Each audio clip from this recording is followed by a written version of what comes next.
నాన్న కథ చెప్పవా? Kids stories in Telugu by Sitaraman Reyans. చిన్నప్పుడు ఏమన్నా కథలు ఉండేవా మీ చిన్నప్పుడు?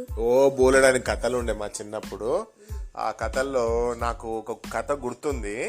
దాని పేరు ఏంటంటే ఒక వెంట్రుక రాని కథ. ఒకటే వెంట్రుక ఉంటుంది రానికి. మోటు పత్లులో పత్లుగా అనుకుంటుంది చూడు, ఒకటే హెయిర్. అలా ఈ రానికి కూడా ఒకటే హెయిర్ ఉంటుందట. ఆ రాణి కథ ఏంటో విందాం. ఈ కథను కూడా రాసిన వారు డాక్టర్ ఎం హరికిషన్ గారు. ఒక ఊర్లో ఒక రాజు ఉండేటోడు. ఆయనకు 2 పెళ్ళాలు. మొదటి పెళ్ళానికేమో ఒక వెంట్రుక, రెండో పెళ్ళానికేమో 2 వెంట్రుకలు ఉన్నాయి. రెండో పెళ్ళానికి 2 వెంట్రుకలు ఉన్నాయి కదా, అందుకని రెండో పెళ్ళానికి బాగా స్టైల్ అన్నమాట. ఒకరోజు మొగునితో ఇలా అంది, బావా నాకు అక్క కన్నా ఒక వెంట్రుక ఎక్కువ ఉంది కదా, ఆమెను ఇంట్లో నుండి గెంటేశాయి. ఉంటే అదన్నా ఉండాలి, లేదా నేనన్నా ఉండాలి అంటూ గొడవ పెట్టుకుంది. ఆమె బాధ భరించలేక రాజు మొదటి పెళ్ళాన్ని నెత్తి నిండా వెంట్రుకలు వచ్చేదాకా ఇంట్లోకి రావద్దు అంటూ ఆమెను వెళ్ళిపోమ్మన్నాడు. ఆమె ఏడ్చుకుంటూ అడవిలో వెళ్తూ ఉంటే దారిలో ఒక చీమల పుట్ట కనిపించింది. చీమలు ఆమెను చూడగానే, అమ్మా కొంచెం మా పుట్టను బాగు చేసి చక్కెర పోసిపోమ్మా, నీకు పుణ్యం ఉంటుంది అని బ్రతిమలాడాయి. ఆమె చాలా మంచిది కదా, దాంతో సరేనని పుట్టంతా బాగు చేసి చీమలకు చక్కెర పోసి వెళ్ళిపోయింది. మళ్ళా ఆమె పోతూ ఉంటే దారిలో ఒక ఎండిపోతున్న మల్లె చెట్టు కనబడి, అమ్మా నీళ్లు లేక ఎండిపోతూ ఉన్నాను, దయచేసి కొంచెం నీళ్లు పోసిపోవమ్మా, నీకు పుణ్యం ఉంటుంది అని అడిగింది. ఆమె సరేనని దగ్గరలో ఉన్న ఒక చెరువు దగ్గరికి వెళ్ళి నీళ్లు తెచ్చి దానికి కూడా పోసింది. మళ్ళీ ఆమె వెళ్తూ ఉంటే దారిలో ఒక గుర్రం కుంటుకుంటూ ఎదురొచ్చి, అమ్మా నా కాలిలో ముళ్ళు ఇరికింది, కొంచెం తీసిపోమ్మా, నీకు పుణ్యం ఉంటుంది అని అడిగింది. ఆమె సరేనని ఆ గుర్రం యొక్క కాలుకు గుచ్చుకున్న ముళ్ళుని ఆ కాలును ఒళ్ళో పెట్టుకొని నెమ్మదిగా నొప్పి తెలియకుండా ముళ్ళు బయటకు తీసింది. మళ్ళీ ఆమె వెళ్తూ ఉంటే దారిలో ఒక గుడిసె కనబడింది. గుడిసెలో ఎవరున్నారబ్బా అని లోపలికి తొంగి చూస్తే ఒక ముసలవ్వ కనిపించింది. అవ్వ ఆమెను చూడగానే, అమ్మా ముసలిదాన్ని ఏ పని చేసుకోలేను, చాలా ఆకలిగా ఉంది, కొంచెం అన్నం వండి పెట్టమ్మా అని అడిగింది. ఆమె సరేనని అన్నం వండి అవ్వకు పెట్టింది.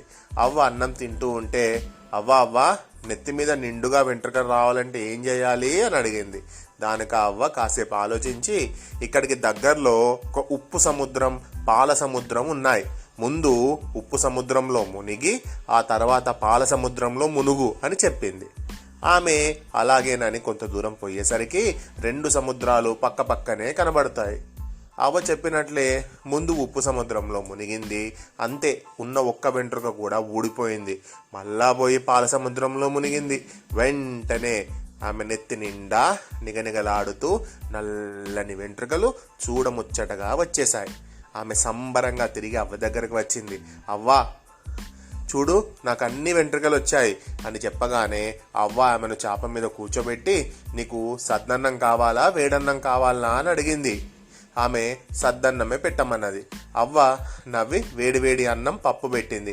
ఆమె అన్నం తిని ఇక నేను పోయొస్తానని చెప్పి వెళ్తూ ఉంటే, అవ్వ ఒక్క నిమిషం ఆగమ్మా అని, నీకు పాత చీర కావాలా కొత్త చీర కావాలా అని అడిగింది. ఆమె, కొత్త చీర నువ్వే కట్టుకో అవ్వ, పాతది నాకు ఇవ్వు అని అంది. అవ్వ ఇంట్లోకి పోయి కొత్త చీర కొత్త నగలు తెచ్చిచ్చింది. ఆమె ఆ కొత్త చీర కట్టుకొని కొత్త నగలు వేసుకొని ఇంటికి బయలుదేరింది. అడవిలో నడుస్తూ ఉంటే దారిలో గుర్రం ఎదురొచ్చి, అమ్మా నా కాలులోని ముళ్ళు తీసి నా బాధను పోగొట్టినావు కదా, నా మీదకి ఎక్కు, నిన్ను ఎక్కడికి కావాలంటే అక్కడికి తీసుకొని వెళ్తాను అనింది. ఆమె సరేనని గుర్రం ఎక్కింది. గుర్రం మీద ఇంటికి వెళ్తూ ఉంటే దారిలో మల్లెపూల చెట్టు కనబడి, అమ్మా నీవు నీళ్లు పోసి నన్ను బతికించావు, నా పూలు తీసుకో అనింది. ఆమె తనకు వచ్చినటువంటి కొత్త జుట్టు ఉంది కదా, ఆ జుట్టులో ఆమె జడ నిండా పూలు పెట్టుకొని వెళ్తూ ఉంటే చీమల పుట్ట కనబడింది.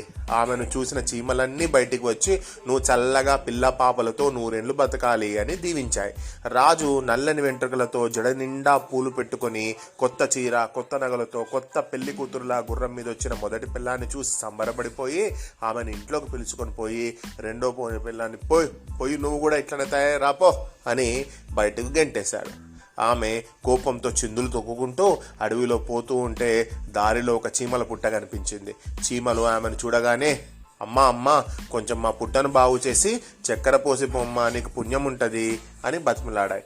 దానికి ఆమె కోపంగా, చిచి ఎదవ చీమలు, నా మొగుడే నన్ను బయటికి దొబ్బేసినాడని నేనేడుస్తుంటే మధ్యలో మీకు చక్కెర పోయాలనా, ఉండు మీ పని చెప్తా అంటూ పుట్టనంతా కాళ్ళతో చిందరవందర చేసేసింది. మళ్ళీ ఆమె వెళ్తూ ఉంటే దారిలో ఒక ఎండిపోతున్న మల్లె చెట్టు కనబడి, అమ్మా అమ్మా నీళ్లు లేక ఎండిపోతున్నాను, దయచేసి కొంచెం నీళ్లు పోసిపోమ్మా, నీకు పుణ్యం ఉంటుంది అని అడిగింది. దానికి ఆమె, నాకు వెంట్రుకలు లేక నేనేడుస్తూ ఉంటే మధ్యలో నీకు నీళ్లు కావాలనా, ఉండు నీ పని చెప్తా అంటూ చెట్టు కొమ్మలన్నీ ఇష్టం వచ్చినట్లు తుంచి పడేసింది. మళ్ళీ పోతా ఉంటే దారిలో ఒక గుర్రం కుంటుకుంటూ ఎగురొచ్చి, అమ్మా అమ్మా నా కాలులో ముళ్ళిరికింది, కొంచెం తీసిపోమ్మా, నీకు పుణ్యం ఉంటుంది అని అడిగింది. దానికి ఆమె కోపంగా, ఏయ్ నేనెవరనుకుంటూ ఉన్నావు, రాజు పెళ్ళాన్ని, నేను నీ కాళ్ళు పట్టుకోవాలనా, పోతావా లేదా తన్నాలనా అంటూ కర్ర తీసుకొని దాన్ని కొట్టింది. మళ్ళీ ఆమె పోతా ఉంటే దారిలో ఒక గుడిసె కనబడింది. గుడిసెలో ఎవరున్నారబ్బా అని తొంగి చూస్తే లోపల ఒక ముసలవ్వ కనబడింది. సేమ్ ఫస్ట్ పెళ్ళానికి ఏ విధంగా కనిపించిందో అదే విధంగా రెండో పెళ్ళానికి కూడా కనిపించింది. కానీ ఫస్ట్ పెళ్ళాం ఏం చేసింది, రాజు ఫస్ట్ పెళ్ళాం అన్నీ మంచి పనులు చేసింది. కానీ రెండో పెళ్ళాం కోపంతో ఏం చేసింది, ఎవ్వరికి ఏం హెల్ప్ చేయకుండా చేస్తూ వస్తుంది. ఇక ముసలవ్వ చూడగానే ఆ ముసలవ్వ కూడా చాలా ఆకలిగా ఉంది, కొంచెం అన్నం వండి పెట్టుకోమ్మా, నీకు పుణ్యం ఉంటుంది అని అంది. సేమ్ ఫస్ట్ పిల్లంతో అన్నట్టే అన్నది.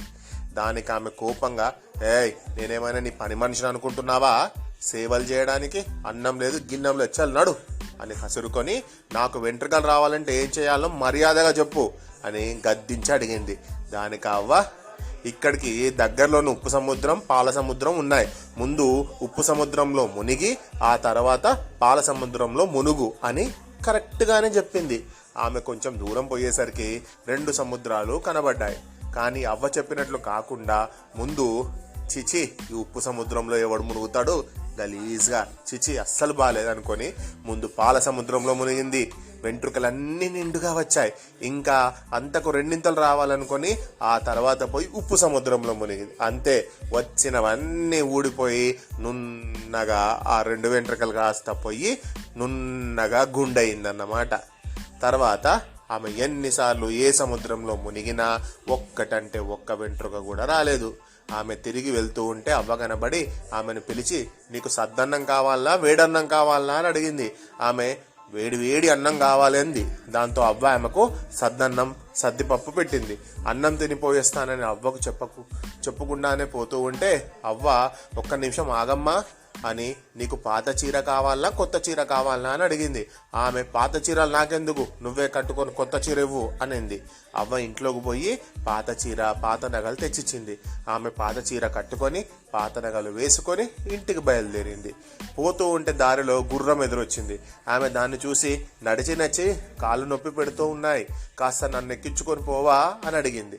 దానికి ఆ గుర్రం, నా కాళ్ళలో ముళ్ళు గుచ్చుకొని నేను ఏడుస్తూ ఉంటే నువ్వేమైనా తీసినావా, నిన్ను ఎక్కించుకోవడానికి పోపో అని కసురుకొనింది. మళ్ళీ ఆమె పోతా ఉంటే దారిలో మల్లెపూల చెట్టు కనబడింది. ఆమె దాన్ని, నాకు కొన్ని పూలియవా అని అడిగింది. దానికి ఆ మల్లె చెట్టు, నాకు నీళ్లు పొయ్యమంటే పొయ్యలేదు కదా, మరి నేనెందుకు నీకు పూలియాలి, పోపో అని కసురుకుంది. ఆమె మళ్ళీ పోతూ ఉంటే దారిలో చీమల పుట్ట కనబడింది. ఆమె పుట్ట దగ్గరికి పోయి, చీమల్లారా నన్ను దీవించండి అని అడిగింది. కానీ ఆ చీమలు, నువ్వు మా పుట్ట బాగు చేసి చక్కెర పోసి పొమ్మంటే పొయ్యలేదు కదా, మరి మేమెందుకు నేను దీవించాలి, దీవించం పో నడవండి కంచి అని కసురుకున్నాయి. చినిగిపోయిన పాత చీరతో గుండుతో ఏడుస్తూ ఇంటికి వచ్చిన పెళ్ళాన్ని చూసి రాజు అసహించుకొని, పో దరిద్రందానా అని మళ్ళీ బయటికి పంపించేశాడు. ఇది చూసిన మొదటి పెళ్ళాం పరుగున అక్కడికి వచ్చి, ఎన్ని తప్పులు చేసినా ఆమె నాకు చెల్లెలే కదా, మా చెల్లెను రానియండి అని బతిమలాడింది. రాజు మొదటి పెళ్ళాం మంచితనాన్ని మెచ్చుకొని ఆమెను 7 అంతస్తుల మేడలో పెట్టి రెండో పెళ్ళాన్ని మాత్రం పశువులు ఉండే దగ్గర పెట్టేశాడు. ఇది ఒక వెంట్రుక రాని కథ. మరి ఇందులో నీతి ఏంటి, మీ పేరెంట్స్తో డిస్కస్ చేసి చెప్పండి.